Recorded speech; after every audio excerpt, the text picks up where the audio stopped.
আজকে আলোচনা করব মীন রাশি জুলাই মাস কেমন যাবে। জুলাই মাসে স্বাস্থ্য, কেরিয়ার, ভাগ্য, লাভ লাইফ, ম্যারেড লাইফ, তারপর হচ্ছে লাভ কেমন থাকবে, ব্যবসা যারা করেন তাদেরই বা কেমন যাবে, তার সাথে থাকবে উপায়। কি উপায় এমন করব যে প্রবলেমগুলো হচ্ছে সেগুলো সলভ হয়ে যাবে। ভিডিও সব কিছু নিয়ে আলোচনা করব। ফার্স্ট হচ্ছে জানবো হচ্ছে মীন রাশির ছকে কে কোথায় বসে আছে গ্রহগুলো। তারপর জানবো হচ্ছে যে রাশিগুলো হচ্ছে ঘর চেঞ্জ করছে, সেগুলো হচ্ছে জানবো যে রাশি যারা চেঞ্জ করছে তাদেরই বা কেমন যাবে। তারপর হচ্ছে আলোচনা করব স্বাস্থ্য, কেরিয়ার সব কিছু। কিন্তু তার আগে বলবো, ফেসবুক থেকে যদি দেখে থাকেন অবশ্যই কিন্তু আমাকে ফলো করে দেবেন, আর ইউটিউব থেকে যদি দেখেন অবশ্যই কিন্তু লাইক, চ্যানেল সাবস্ক্রাইব করতে হবে। এবার শুরু করব যে মীন রাশির হচ্ছে কে কোথায় মানে বসে আছে গ্রহগুলো। ফার্স্টে হচ্ছে ফার্স্ট হাউসে আপনার কিন্তু বসে আছে রাহুদেব, সেকেন্ড হাউসে বসে আছে মঙ্গলদেব, থার্ড হাউসে বসে আছে বৃহস্পতিদেব, ফোর্থ হাউসে বসে আছে রবি শুক্র, পঞ্চম হাউসে বসে আছে বুধ, সেভেন্থ হাউসে বসে আছে কেতু, 12 হাউসে বসে আছে শনিদেব। আর যে গ্রহগুলো হচ্ছে চেঞ্জ করছে ঘর সেগুলো হচ্ছে জেনে নেব। 7 জুলাই হচ্ছে শুক্র হচ্ছে কর্কট রাশিতে, 13 জুলাই মঙ্গল হচ্ছে বৃষ রাশিতে, 16 জুলাই রবি হচ্ছে কর্কট রাশিতে, 19 জুলাই বুধ হচ্ছে সিংহ রাশিতে প্রবেশ করবে। এবার জেনে নেব হেলথ কেমন থাকবে আপনার হেলথ মীন রাশির লোকেদের। ফার্স্ট হাউস থেকে কিন্তু আমরা হচ্ছে ইমিউনিটি সিস্টেমটা দেখে থাকি, আর ফার্স্ট হাউসে বসে আছে কিন্তু আপনার রাহু, আর রাশির স্বামী বসে আছে থার্ড হাউসে। তারপর হচ্ছে শত্রু ঘরে কিন্তু রাহুদেব বসে আছে, তাই মাথা ব্যথা, মাইগ্রেন কিন্তু এই টাইমে দেবে। গোচর অনুযায়ী কিন্তু আপনাকে এই টাইমে কনফিউজ, অধার্মিক কাজ কিন্তু কর্ম এই টাইমে অধার্মিক কাজকর্ম কিন্তু এই টাইমে আপনাকে করাবে। যা করবে পরে প্রবলেম কিন্তু পড়তে হতে পারে। যা করবেন ভেবেচিন্তে করা উচিত, কেন রাহুদেব আপনাকে অধার্মিক কাজ করাবে, সেই অধার্মিকের এফেক্ট কিন্তু পরবর্তীকালে আপনাকে ভোগ করতে হবে, এরকম একটা দেখা যাচ্ছে। মোটামুটি স্বাস্থ্য কিন্তু ভালোই যাবে। ট্রাভেলিং কিন্তু এই টাইমে করতে হতে পারে, ট্রাভেলিংয়ের জন্য কিন্তু এই টাইমে আপনি ক্লান্ত হয়ে যেতে পারেন, মাথা ব্যথা হতে পারে।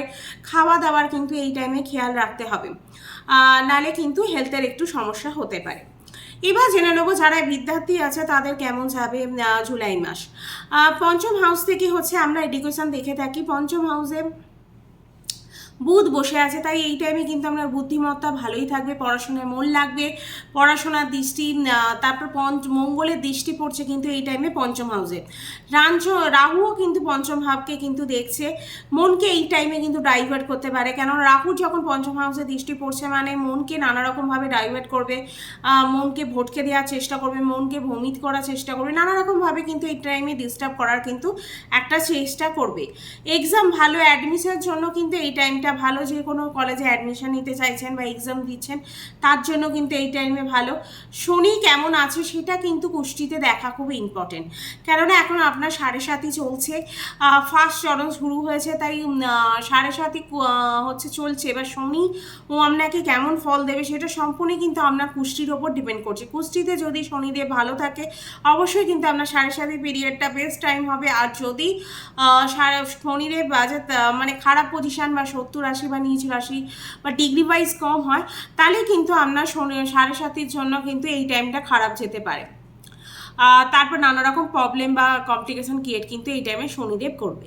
তারপর লাভ লাইফ কেমন যাবে মীন রাশি। পঞ্চম হাউস থেকে হচ্ছে আমরা লাভ লাইফটাও দেখে থাকি, এখানে বুধ বসে আছে, রাহু কিন্তু পঞ্চম হাউসকে দেখছে, মঙ্গলও এই টাইমে পঞ্চম হাউসকে দেখছে, তাই আপনার এই টাইমে কোনো রকম সংখ্যা কিন্তু এই টাইমে উৎপাদন হতে পারে, লাভারের সাথে প্রবলেম হতে পারে, ভূমও কিন্তু এই টাইমে উৎপন্ন হতে পারে, কোনো ভূমিত হয়ে যেতে পারেন এই টাইমে। লাভে রিলেশন কিন্তু এই টাইমে খারাপ কিন্তু একটা করে দিতেই পারে। ছোট ছোট কথায় কিন্তু শঙ্কা উৎপন্ন হবে, ব্লেম করা উচিত হবে না, মানে ছোট ছোট কোনো আপনার মধ্যে শঙ্কা উৎপন্ন হলো সেটা আপনি আপনার লাভারকে সেটাকে নিয়ে হচ্ছে ব্লেম করতে শুরু করলেন, সেই নিয়ে কিন্তু প্রবলেম এই টাইমে হতে পারে। তারপর মনে হয় তারপর কিন্তু ঝগড়া করে নিলেন, ব্লেম করে নিলেন, তারপর কিন্তু আপনার মধ্যে মনে হবে যে আমি কেন এটা বললাম, কী জন্য বললাম, না বললেই হতো, এরকমই কিন্তু একটা টেন্ডেন্সি কিন্তু আপনার মধ্যে এই টাইমে দেখা যাবে। মঙ্গল আর রাহু কিন্তু পঞ্চম হাউসকে দেখছে, একজনের মধ্যে কিন্তু রাগ বেশি দেখা যাবে, বা আপনার মধ্যে বা আপনার লাভারের মধ্যে কিন্তু এই টাইমে রাগ কিন্তু বেশি হবে, যে কেউ একজন খুব কিন্তু এই টাইমে হট টেম্পার হয়ে যাবে, তাই এই নিয়ে একটু প্রবলেমও ক্রিয়েট হতে পারে। জারি রাগ হোক সেকেন্ড জনকে সেইভাবে হ্যান্ডেল করা উচিত। এবার জেনে নেবো হচ্ছে ম্যারেড লাইফ। ম্যারেড লাইফ কেমন যাবে? আমরা সপ্তম হাউস থেকে হচ্ছে ম্যারেড লাইফ দেখে থাকি। সপ্তম হাউসে বসে আছে কেতু, আর সপ্তম হাউসের লর্ড হচ্ছে বুধ। পঞ্চম হাউসে কিন্তু তারপর এখন বসে আছে বুধ, তারপর 6 হাউসে চলে যাবে 19 জুলাইতে। তাই এই কেতুদেব হচ্ছে অতৃপ্ত প্ল্যানেট। মিসআন্ডারস্ট্যান্ডিং এই টাইমে কিন্তু তৈরি করতে পারে। তারপর ডিট্যাচমেন্ট এই কিন্তু আপনাকে দেবে। তারপর কেতুদেব হচ্ছে মাইন্ডলেস প্ল্যানেট, কেন মাথা নেই কেতুদেবে। তাই এই টাইমে আপনি এখন অনেক দিন থাকবে এরকম একটা কেতু, তাই অনেক জিনিস কিন্তু এই টাইমে দেবে। টাইম, তারপর হচ্ছে মিসআন্ডারস্ট্যান্ডিং, আমরা দুজনকে হয়তো টাইম দিচ্ছেন না, বা মিসআন্ডারস্ট্যান্ডিং, ঝগড়া, রাগ এই টাইমে হবে। তারপর বিজি হয়ে যেতে পারেন যে কোনো একজন। এইভাবেও কিন্তু আপনাদের দুজনের মধ্যে কিন্তু ম্যারেড লাইফে কিন্তু এই টাইমে সমস্যা হতে পারে। এই নিয়ে একটুখানি নিজেদের মধ্যে আন্ডারস্ট্যান্ডিং রাখা উচিত। এবার ভাগ্য জেনে নেবো যে জুলাই মাসে হচ্ছে মীন রাশির আদৌ ভাগ্য সাথ দেবে কিনা, সেটাও জেনে নেবো। আপনার হচ্ছে ভাগ্যের স্বামী হচ্ছে মঙ্গল, সে সেকেন্ড হাউসে বসে আছে, ভালো স্থিতিতে আছে, নিজের ঘরে আছে এখন। তারপর হচ্ছে 13 জুলাই অবধি কিন্তু নিজের ঘরেই আছে সেকেন্ড হাউসে। তারপর হচ্ছে আপনার চলে যাবে থার্ড হাউসে। যে কোনো কাজ করতে চাইলে অবশ্যই কিন্তু 13 জুলাই আগে কিন্তু করে নেওয়া উচিত। যে কোনো ইনভেস্টমেন্ট, সেল, পারচেস বা যে কোনো জিনিস করতে চাইছেন সব কিছুই কিন্তু 13 জুলাইয়ের আগে অবধি করবেন। তারপর কিন্তু 70-80-তে চলে যাবে। কিছু কিনতে বা ইনভেস্টের জন্য কিন্তু মোটেই ভালো হবে না, ইনভেস্টমেন্ট ডুবে যেতে পারে, বা সেল পারচেস যেটা করছেন সেটা আদৌ ঠিকঠাক হবে কিনা সেটাও একটা বড় প্রশ্ন। যাই করবেন 13 জুলাই আগে অবধি করে নেওয়া বেটার। তারপর হচ্ছে কেরিয়ার কেমন থাকবে? আমরা 10 হাউস থেকে হচ্ছে কেরিয়ার দেখে থাকি। আমরা 10 হাউসের লর্ড হচ্ছে বৃহস্পতি, আমরা থার্ড হাউসে বসে আছে। মঙ্গল সাথে তার যে বানাবে, তারপর মঙ্গলও তার থার্ড হাউসে আপনার যাবে। তাই বৃহস্পতি মঙ্গল একসাথে হবে। তারপর ট্রাভেল হবে, কিন্তু আপনার কাজ আসবে, এনার্জি থাকবে, কিন্তু ইনভলভমেন্ট থাকবে না। যেন সব কিছু থেকে একটু ডিট্যাচ হয়ে যাবেন।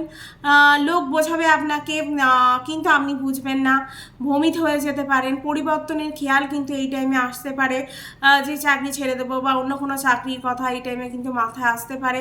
ভয় পাবেন, কিন্তু ভয় কিন্তু এটা পাবেন, কিন্তু যখনই হচ্ছে থার্ড হাউসে আপনার মঙ্গলদেব আসবে তখনই কিন্তু আপনাকে মঙ্গল সাহস, এনার্জি সবই কিন্তু করবে, যোগাবে। তারপর হচ্ছে যারা জবের জন্য সার্চ করছেন অবশ্যই 16 জুলাইয়ের পর হচ্ছে এক্সাম বা কোনো ইন্টারভিউ থাকলে অবশ্যই ভালো যাবে, বা চাকরি যারা খুঁজছিলেন এতদিন অবশ্যই 16 জুলাইয়ের পর কোনো ইন্টারভিউ দিন, অবশ্যই ক্র্যাক করতে পারবেন। এবার জেনে নেব ব্যবসা। মীন রাশির লোকেদের ব্যবসা কেমন যাবে? 7th হাউস থেকে হচ্ছে আমরা ডেলি ইনকামটাও দেখে থাকি। 7th হাউসে এখন বসে আছে হচ্ছে আপনার কেতুদেব, তাই কনফিউজ কিন্তু এই টাইমে আপনাকে বানাবে। 19 জুলাই পর কিন্তু আপনার বিজনেসের একটু স্লো হয়ে যেতে পারে, তার আগে অবধি কিন্তু মোটামুটি বিজনেস ভালোই যাবে। মোটামুটি আপনার ডেলি ইনকামের কোনো সেরকম পরিবর্তন কিন্তু হবে না, কিন্তু 19 জুলাইয়ের পর কিন্তু বিজনেস কিন্তু একটু আপনার স্লো হয়ে যেতে পারে। তারপর উপায় কি, এমন উপায় করবো যে উপায়গুলো করলে আপনার মোটামুটি প্রবলেমগুলো সলভ হয়ে যায়। কেতু একালে ট্রাভেল দিচ্ছে, তাই আপনার রাস্তায় কোনো কুকুর বা পাখি তাদের হচ্ছে খেতে দিন, জল খেতে দিন, এই টাইমে এইটা করতে পারেন। বিষ্ণুর তারপর হচ্ছে বৃহস্পতির এখানে হচ্ছে বীজ মন্ত্র পাঠ করতে পারেন, বিষ্ণুর সহস্র নাম পাঠ করতে পারেন, আর সূর্যকে জল দিতে পারেন সকালবেলা 8টার মধ্যে স্নান করে তামার পাত্রে। এই উপায়গুলো করলে অবশ্যই দেখবেন যে এই প্রবলেমগুলো হচ্ছে সেগুলো সলভ হয়ে যাবে। ভিডিও ভালো লাগলে অবশ্যই কিন্তু লাইক, শেয়ার অ্যান্ড সাবস্ক্রাইব করতে হবে। আর যদি ফেসবুক থেকে দেখে থাকেন অবশ্যই কিন্তু আমাকে ফলো করবেন। ভিডিও আজকে এখানেই শেষ করব।